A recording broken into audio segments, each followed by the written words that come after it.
Hello friends, Chola साम्राज्य से संबंधित क्वेश्चन आंसर को हम कर रहे थे और इस पिछले वीडियोज में जो है हमने 40 प्रश्नों को कर लिया था और मध्यकालीन भारत का अभी सीरीज चल रही है और इसमें जो है हम कर रहे हैं अभी चोल साम्राज्य नामक चैप्टर को।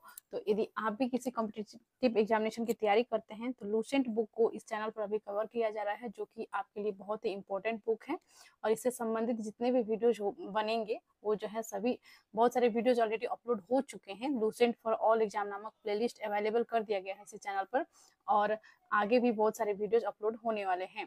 तो यदि आप भी किसी कॉम्पिटिटिव परीक्षा की तैयारी करते हैं, चाहे आप एसआई की तैयारी करते हैं या एसएससी का, सीएचएल, सेल, सीजीएल, एमटीएस, जीडी या किसी भी परीक्षा का, या आप यूपीएससी का तैयारी करते हैं, किसी भी स्टेट पीसीएस का तैयारी करते हैं, वो चाहे वो बीपीएससी हो, हरियाणा पीसीएस हो, राजस्थान पीसीएस हो, कोई भी हो, कोई भी स्टेट पीसीएस हो और साथ में जो है आप अन्य किसी प्रतियोगी परीक्षा जैसे कि बिहार एसआई हो गया या फिर रेलवे की तैयारी आप करते हैं, एनटीपीसी का, आरआरबी का, तो बैंक पीओ का, कोई भी परीक्षा का आप तैयारी करते हैं, आपके लिए जो है ये बहुत ही इंपॉर्टेंट वीडियोज होंगे। तो एग्जाम से पहले यदि आप इन वीडियोज को देख कर जाते हैं तो आपके एग्जाम क्रैक होने की संभावना जो है बहुत बढ़ जाएगी। बहुत सारे प्रश्न जो है आपके बन जाएंगे इस वीडियो से। तो शुरू करते हैं वीडियो को। अभी तक अपने चैनल को सब्सक्राइब नहीं किया है तो चैनल को सब्सक्राइब कर लीजिए और बेल आइकन को प्रेस करना ना भूलें। साथ में एक और आपसे रिक्वेस्ट है कि किसी ग्रुप में जो है ये वीडियोज को जरूर शेयर कर दीजिएगा और लाइक करें और कमेंट करें। तो शुरू करते हैं वीडियो को। प्रश्न चोल साम्राज्य से संबंधित प्रश्न उत्तर करेंगे इस वीडियो में। 40 तक हमने पिछले वीडियो में किया था, अभी जो है 41 से हम स्टार्ट करेंगे। तो शुरू करते हैं वीडियो को। क्वेश्चन 41 है, महाभारत का भारत बेंडवा नाम से तमिल में किसने अनुवाद किया? तो देखिए, तमिल में जो है महाभारत को अनुवाद किया गया है, जिस पुस्तक का नाम है भारत बेंडवा। और इसी जो है किसने अनुवाद किया था? तो यह अनुवाद जो है किया था पेरुन देवनार ने। ठीक है, पेरुन देवनार ने जो है यह अनुवाद किया था। करेक्ट आंसर हो जाएगा ऑप्शन डी। क्वेश्चन 42 है, मामल्लपुरम के मंडप मंदिरों एवं रथ मंदिरों यानी अर्थात सप्त पगोड़ा का निर्माण किसने कराया? तो यह जो है कराया था नरसिंह वर्मन प्रथम मामल्ल ने। ठीक है, करेक्ट आंसर हो जाएगा ऑप्शन बी। क्वेश्चन 43 है, किस मंदिर को राज सिंहेश्वर, राज सिद्धेश्वर मंदिर भी कहा जाता है? तो ये जो है कांची के कैलाश मंदिर को जो है इसे राज सिंहेश्वर और राज सिद्धेश्वर भी कहा जाता है। करेक्ट आंसर हो जाएगा ऑप्शन ए। क्वेश्चन 44 है, राजेंद्र चोल द्वारा किए गए बंगाल अभियान के समय बंगाल का शासक कौन था? तो बंगाल का शासक उस समय थे महिपाल प्रथम। करेक्ट आंसर ऑप्शन डी होगा। ओके, आगे बढ़ते हैं नेक्स्ट क्वेश्चन की ओर। क्वेश्चन 45 है, 8वीं सदी के प्रारंभ में निम्नलिखित में से किसने जोरोएस्ट्रियनों पारसियों को शरण दी, जो पर्सिया ईरान से समुद्र द्वारा फरार होकर तटीय रास्ते से पश्चिमी भारत पहुंचे थे? तो देखिए, क्वेश्चन एक बार फिर से रिपीट कर देती हूँ क्योंकि क्वेश्चन बहुत लंबा है। तो 8वीं सदी के प्रारंभ में निम्नलिखित में से किसने जोरोएस्ट्रियनों को यानी कि पारसियों को शरण दी, जो पर्सिया ईरान के समुद्र द्वारा फरार होकर तटीय रास्ते से पश्चिमी भारत पहुंचे थे? ठीक है, तो ये जो है किन्होंने इन्हें शरण दिया था पारसियों को? तो यह शरण दिया था राष्ट्रकूटों ने। करेक्ट आंसर हो जाएगा ऑप्शन डी। क्वेश्चन 46 है, बेंगी के चालुक्य राज्य का चोल साम्राज्य में विलय किसने किया? तो जो बेंगी का चालुक्य था, ये जो है चोल साम्राज्य में इनका विलय हो गया था। यह किसने किया था? तो यह किया था राजेंद्र तृतीय ने, जिसे जो है माफ कीजिएगा, कुलोत्तुंग चोल प्रथम भी कहा जाता है। क्वेश्चन 47 है, चालुक्य विक्रम संवत का प्रचलन किसने किया? चालुक्य विक्रम संवत का प्रचलन जो है किया था विक्रमादित्य छठा ने। ठीक है, यानी कि विक्रमादित्य 6 ने। ठीक है, नेक्स्ट है क्वेश्चन 48, विक्रमांक चरित की रचयिता विल्हण एवं मिताक्षरा के रचनाकार विज्ञानेश्वर के संरक्षक शासक थे? तो वह थे विक्रमादित्य छठे। ठीक है, यानी कि 6। ठीक है, नेक्स्ट है क्वेश्चन 49, मिताक्षरा की विषय वस्तु है। मिताक्षरा जिसकी रचना जो है विज्ञानेश्वर ने की थी, इसका जो है विषय वस्तु क्या था? तो इसका विषय वस्तु जो था वो था हिंदू पारिवारिक विधि संहिता। यह एक था हिंदू पारिवारिक विधि के बारे में जो है इसमें वर्णन किया गया है। इसका विषय वस्तु वही था। करेक्ट आंसर ऑप्शन डी हो जाएगा। बढ़ते हैं आगे। क्वेश्चन 50 है, पल्लवों की राजभाषा थी। पल्लवों की राजभाषा जो थी वो थी संस्कृत। अगला है क्वेश्चन 51। तो यहाँ पे देखिए गोपुरम। गोपुरम बहुत इंपॉर्टेंट वर्ड है, याद रखेंगे आप। इससे संबंधित जो है बहुत प्रश्न आते हैं। गोपुरम मुख्य द्वार, जिसे जो है मुख्य द्वार को जो है गोपुरम कहा जाता है। गोपुरम के प्रारंभिक निर्माण का स्वरूप सर्वप्रथम किस मंदिर में मिलता है? यह जो है मिलता है कांची के कैलाशनाथ मंदिर में। ऑप्शन ए करेक्ट हो जाएगा। क्वेश्चन 52 है, 12वीं सदी के राष्ट्रकूट वंश के 5 शिलालेख किस राज्य में मिले हैं? 12वीं सदी के राष्ट्रकूट वंश के 5 शिलालेख किस राज्य में मिले हैं? तो यह मिले हैं कर्नाटक में। करेक्ट आंसर ऑप्शन बी हो जाएगा। क्वेश्चन 53 है, निम्नांकित राजवंश में से किसके शासक अपने शासनकाल में ही अपना उत्तराधिकारी घोषित कर देते थे? यानी जो शासक थे वे जो है अपने शासनकाल के दौरान ही जो है उनके उत्तराधिकारी कौन होगा आगे उन्हें घोषित कर देते थे, तो वह थे चोल। करेक्ट आंसर हो जाएगा ऑप्शन बी चोल। अगला है क्वेश्चन 54, दक्षिणी भारत का तक्कोलम का युद्ध हुआ था। तक्कोलम का युद्ध जो है किनके बीच हुआ था? तो यह चोल और राष्ट्रकूटों के मध्य हुआ था तक्कोलम का युद्ध। करेक्ट आंसर हो जाएगा इसमें ऑप्शन बी, चोल एवं राष्ट्रकूटों के मध्य। क्वेश्चन 55 है, एलोरा माफ कीजिएगा, एलोरा गुफाओं का निर्माण कराया था। एलोरा गुफाओं का निर्माण कराया था राष्ट्रकूटों ने। अगला है क्वेश्चन 56,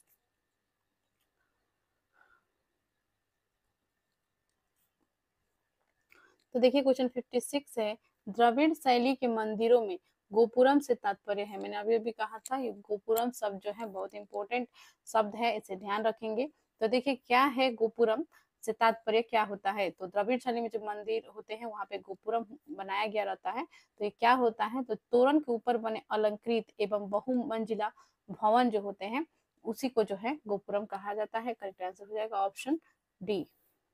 नेक्स्ट है क्वेश्चन 57, एलोरा में गुफाओं व शैलकृत मंदिरों का संबंध है केवल? तो यहाँ पे देखिए एलोरा में गुफाओं व शैलकृत मंदिरों का संबंध जो है तीनों धर्मों से संबंधित है, हिंदुओं, बौद्धों और जैनों से। तीनों धर्म से जो है संबंधित है, क्योंकि इसमें जो है 34 गुफाएं हैं, जिसमें 1 से लेकर 12 तक जो है बौद्धों का गुफाएं हैं और 13 से लेकर 29 तक जो है हिंदू धर्म के गुफाएं हैं और 30 से लेकर 34 तक जो है जैन धर्म की गुफाएं हैं। और इसके बारे में हमने पिछले वीडियो में डिस्कस किया था। ठीक है, तो ये जो है करेक्ट आंसर इसमें हो जाएगा ऑप्शन डी, हिंदू, बौद्ध एवं जैनों से, तीनों से जो है एलोरा का गुफा मंदिर संबंधित है। और इसका निर्माण जो है किसने करवाया था? तो इसका निर्माण जो है करवाया था राष्ट्रकूटों ने। ठीक है, आगे बढ़ते हैं। क्वेश्चन 58 है, निम्नलिखित में से चोल प्रशासन की विशेषता क्या थी? चोल प्रशासन की विशेषता क्या थी? तो चोल प्रशासन की जो विशेषता थी वह थी ग्राम प्रशासन की स्वायत्तता। ठीक है, करेक्ट आंसर हो जाएगा ऑप्शन बी, ग्राम प्रशासन की स्वायत्तता या स्वायत्तता। नेक्स्ट है क्वेश्चन 59, चोलों का राज्य किस क्षेत्र में फैला हुआ था? चोलों का राज्य जो है वो फैला हुआ था कोरोमंडल तट दक्कन के कुछ भाग में जो है इनका राज्य विस्तार था। करेक्ट आंसर हो जाएगा ऑप्शन डी। आगे बढ़ते हैं, क्वेश्चन 60 देख लेते हैं।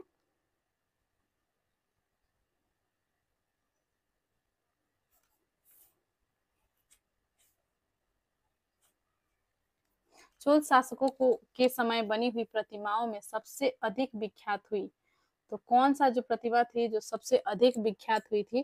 तो वह थी नटराज शिव की कांस्य प्रतिमाएं। नटराज शिव की कांस्य प्रतिमाएं जो थी यह बहुत ही प्रचलित हुई थी। चोल शासकों के समय में जो है ये प्रतिमा बनी थी।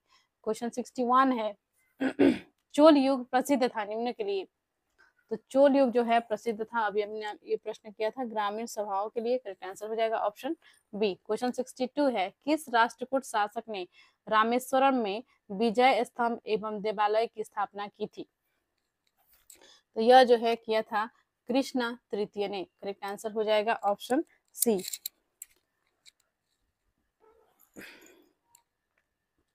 देखिए यहाँ पे जम्मू एंड कश्मीर पीसीएस का जो है ये क्वेश्चन है जो अभी हमने 62 नंबर में किया। ठीक है, तो ये सभी एग्जाम से संबंधित है। आप नीचे जो है देखेंगे यदि प्रश्नों को, तो आपको पता चलेगा कि ये जो है सभी एग्जामों का जो है मिश्रण है लुसेंट बुक, और जितने भी इसमें प्रीवियस ईयर क्वेश्चन है वो भी सभी शामिल किए गए हैं, और साथ में जो है एक्स्ट्रा क्वेश्चन भी ऐड किए गए हैं जो कि आपकी परीक्षाओं के दृष्टिकोण से बहुत ही महत्वपूर्ण है। तो इसलिए जो है वीडियोज को देखना बहुत जरूरी है। चैनल को जरूर सब्सक्राइब कर लीजिएगा और वीडियोज को जो है आप पूरा देखिए, आधा पर से स्किप ना करें, क्योंकि हो सकता है बहुत सारे आपके इंपॉर्टेंट प्रश्न छूट जाए। इसलिए कंप्लीट वीडियो को देखा करिए ताकि आपकी एक भी प्रश्न जो है नहीं छूटे। तो आगे देखते हैं क्वेश्चन नंबर 63 से हम देखेंगे, वेनिस यात्री मार्को पोलो 1288 से 1293 के पांड्य राज्य के भ्रमण के समय वहां का शासक था। यानी कि वेनिस यात्री मार्को पोलो के समय जो भ्रमण का उनका समय था, वहां का शासक कौन था उस समय? तो वह थे मार्डवर्मन कुलशेखर। करेक्ट आंसर हो जाएगा ऑप्शन ए। क्वेश्चन 64 है, एलोरा के कैलाश मंदिर का निर्माण किसने करवाया था? एलोरा के कैलाश मंदिर का निर्माण किसने करवाया था? तो यह करवाया था कृष्ण प्रथम ने। करेक्ट आंसर हो जाएगा ऑप्शन बी। अगला है क्वेश्चन 65, किसने मान्यखेत मालखेद को राष्ट्रकूट राज्य की राजधानी बनाई? किसने मान्यखेत मालखेद को राष्ट्रकूट राज्य की राजधानी बनाई थी? तो यह थे अमोघ वर्ष। अमोघ वर्ष इसमें करेक्ट आंसर हो जाएगा। क्वेश्चन 66 है, किसने कन्नड़ काव्य शास्त्र की प्राचीनतम कृति कविराज मार्ग की रचना की? कन्नड़ काव्य शास्त्र की प्राचीनतम कृति कविराज मार्ग की जो रचना की थी वह किया था अमोघ वर्ष ने। करेक्ट आंसर हो जाएगा ऑप्शन बी, अमोघ वर्ष। नेक्स्ट है क्वेश्चन 67, राष्ट्रकूट काल में राष्ट्र प्रांत का प्रधान कहलाता था?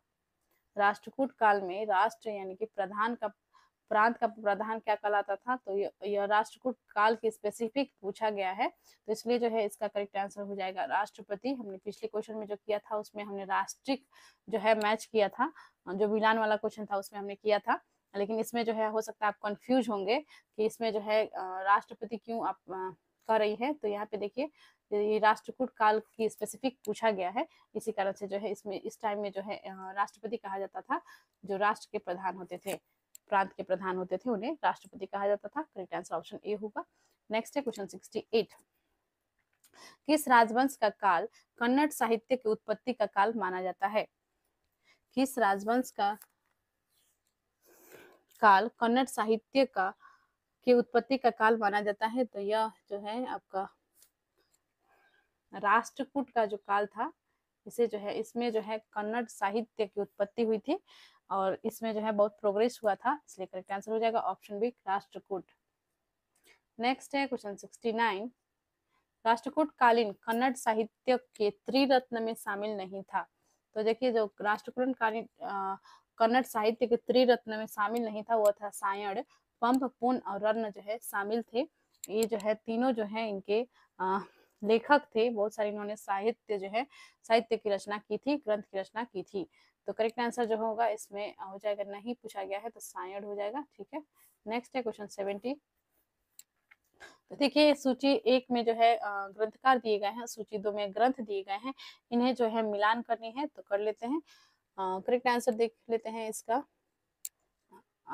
पहले मिलान कर लेते हैं उसके पश्चात जो है देखेंगे। तो देखिए यहाँ पे पंप का जो है इनका रचना था आदि पुराण, पूर्ण का जो रचना था वो शांति पुराण, रन का रचना था अजित पुराण और सकटायन का जो है रचना था वो था अमोघ वृत्ति। तो करेक्ट आंसर इसमें होगा ऑप्शन 1, ओके, ऑप्शन ए।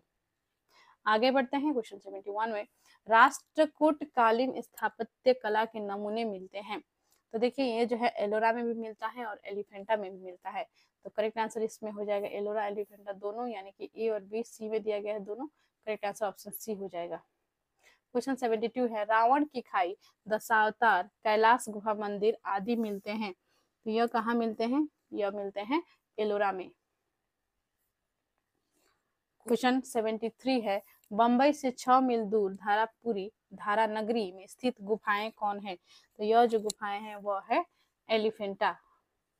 यह जो है बंबई से, यानी कि अभी जो है मुंबई कहा जाता है और पहले जो है इसे बंबई कहा जाता था। तो ये जो इससे 6 मील दूर धारा नगरी जो है वहां पर स्थित जो गुफाएं हैं वो है एलिफेंटा। एलिफेंटा गुफा जो है 6 मील दूर है। ठीक है, नेक्स्ट है क्वेश्चन 74। निम्न कथनों पर विचार कीजिए। तो दो कथन दिए गए हैं और इसमें जो है विचार करके आपको सही आंसर बताने हैं, कूट में आपको करेक्ट आंसर बताने हैं। तो देखिए कथन एक में है चोलों ने पांड्य तथा चेर शासकों को पराजित कर प्रायद्वीपीय भारत पर प्रारंभिक मध्यकालीन समय में अपना प्रभुत्व स्थापित किया। तो देखिए प्रायद्वीपीय भारत से कंफ्यूज नहीं होइएगा, जो दक्षिण भारत का जो पार्ट है यहाँ पे इसे ही जो है हम, ये जो एरिया है इसे हम प्रायद्वीपीय भारत कहते हैं। ठीक है, जो 3 ओर से जो है द्वीप से जो है ये घिरा हुआ है, इसीलिए जो है प्रायद्वीपीय इसे कहा जाता है। ठीक है, तो यहाँ पे देखिए चोलों ने पांड्य तथा चेर शासकों को पराजित कर प्रायद्वीपीय भारत पर प्रारंभिक मध्यकालीन समय में अपना प्रभुत्व स्थापित किया। तो दक्षिण भारत में जो है इन्होंने प्रभुत्व स्थापित किया था, यह सही है। और है चोलों ने दक्षिण पूर्वी एशिया के शैलेंद्र साम्राज्य के विरुद्ध सैन्य चढ़ाई की तथा कुछ क्षेत्रों को जीता था। ये भी करेक्ट आंसर हो जाए, ये भी करेक्ट है। तो दोनों कथन जो है सही दिए गए हैं, इसमें करेक्ट आंसर हो जाएगा ऑप्शन सी, दोनों 1 और 2। आगे बढ़ते हैं, क्वेश्चन 75 है होयसल स्मारक पाए जाते हैं। होयसल स्मारक पाए जाते हैं हॉलीवुड में और बेलूर में। क्वेश्चन 76 है चोलों द्वारा किसके साथ घनिष्ठ राजनीतिक तथा वैवाहिक संबंध स्थापित किया गया? तो यह जो है स्थापित किया गया था बेंगी के चालुक्य के साथ। क्वेश्चन 77 है चोल काल में निर्मित नटराज की कांस्य प्रतिमाओं में देवाकृति प्राय, यानी कि जो कौन सा आकृति का जो है जो नटराज की मूर्ति जो है कांस्य प्रतिमा, यह जो है चतुर्भुज है। आंसर हो जाएगा ऑप्शन सी।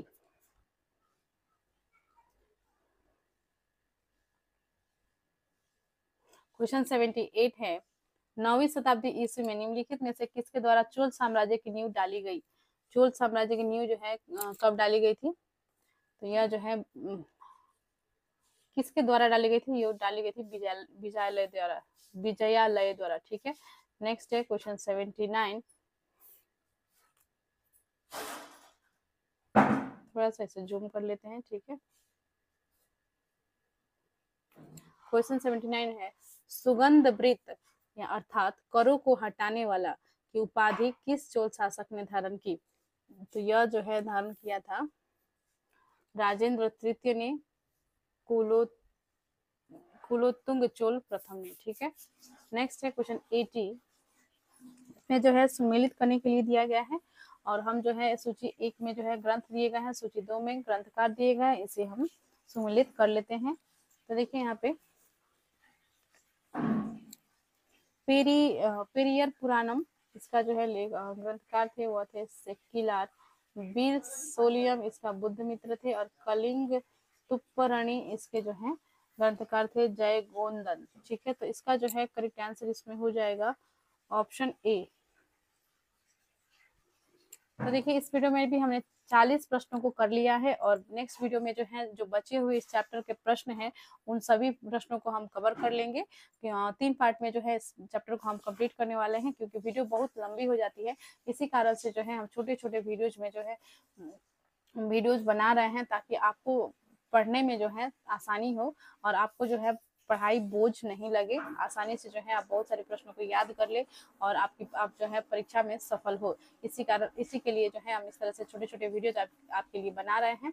तो बहुत बहुत धन्यवाद वीडियो देखने के लिए और साथ में जो है आप चैनल को सब्सक्राइब कर लीजिए ताकि कोई भी वीडियो अपलोड हो आपको टाइमली नोटिफिकेशन मिल जाए। बेल आइकन को जरूर प्रेस कर ले और आपसे रिक्वेस्ट है वीडियो को किसी एक ग्रुप में शेयर कर दीजिए।